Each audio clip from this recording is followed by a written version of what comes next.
அனைவருக்கும் வணக்கம். நாம இப்ப பாக்கியலட்சுமி சீரியல்ல என்னெல்லாம் சுவாரஸ்யமான விஷயங்கள் நடக்குதுன்னு பார்க்கலாம் வாங்க.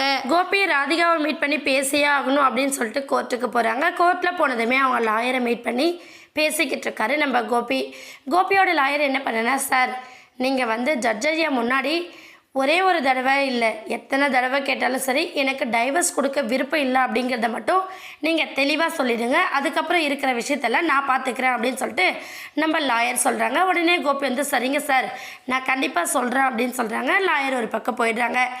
இன்னொரு பக்கம் நேர் ஆப்போசிட்டில் நம்ம ராதிகாவோட லாயர் ராதிகா கிட்டே பேசிக்கிட்டு இருக்காங்க. மேடம் நீங்கள் உங்கள் டைவர்ஸில் ஸ்ட்ராங்காக இருக்கிறேன் அப்படிங்கிற தெளிவான முடிவு மட்டும் நீங்கள் ஜட்ஜிக்கிட்ட சொல்லிட்டீங்கன்னா மற்ற விஷயத்த நான் பார்த்துக்கிறேன் அப்படின்னு சொல்லிட்டு அவங்க சொல்கிறாங்க. கரெக்டாக நம்ம கோபி அந்த டைமில் அவங்கள பார்க்குறாங்க. பார்த்துட்டு ராதிகா அப்படின்னு சொல்லி கூப்பிட்டதுமே ராதிகா வந்து கோவப்படாமல் ரொம்ப சாந்தமாக, அதாவது எல்லா முடிவுமே யோசிச்சு தான் எடுத்தாங்க அப்படிங்கிற ஒரு மெச்சூரிட்டியோடு அவங்க பேசுகிறாங்க.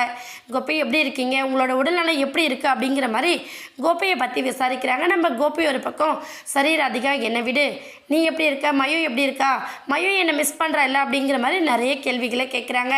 ஆனால் நம்ம ராதிகா என்ன பண்ணாங்கன்னா, கோபி நீங்கள் மயு பற்றி ஒன்றும் ஒரி பண்ணிக்க வேண்டாம், மயு பற்றி நீங்கள் நினைக்க கூட வேண்டாம், மயுக்கு நான் இருக்கேன், என்னால் மயு பார்த்துக்க முடியும், நீங்கள் வந்து உங்களோட ஹெல்த்தை பார்த்துக்கோங்கன்னு சொல்கிறாங்க.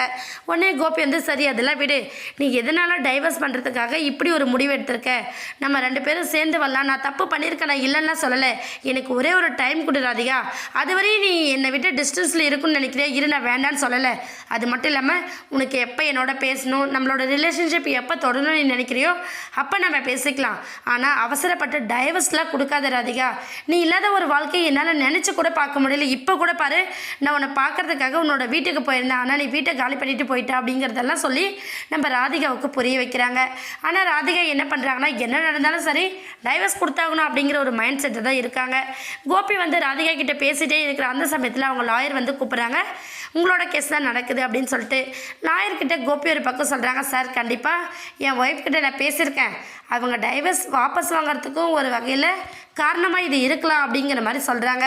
ஒரு பாசிட்டிவ் எனர்ஜியோடு போய் நிற்கிறாரு. ஆனால் அங்கே போய் நின்றதுக்கப்புறம் தான் நம்ம கோபி என்ன புரியுதுன்னா, ராதிகா டைவர்ஸ் வாங்கிறதுல ரொம்ப கான்ஃபிடென்ட்டாக இருக்காங்க அப்படிங்கிறத தெரிஞ்சுக்கிறாங்க. என்னாக போகுதுன்னு வெயிட் பண்ணி பார்க்கலாம். இந்த வீடியோ உங்களுக்கு பிடிச்சிருந்தா மறக்காமல் நம்ம சேனலை சப்ஸ்கிரைப் பண்ணுங்கள். தேங்க்யூ.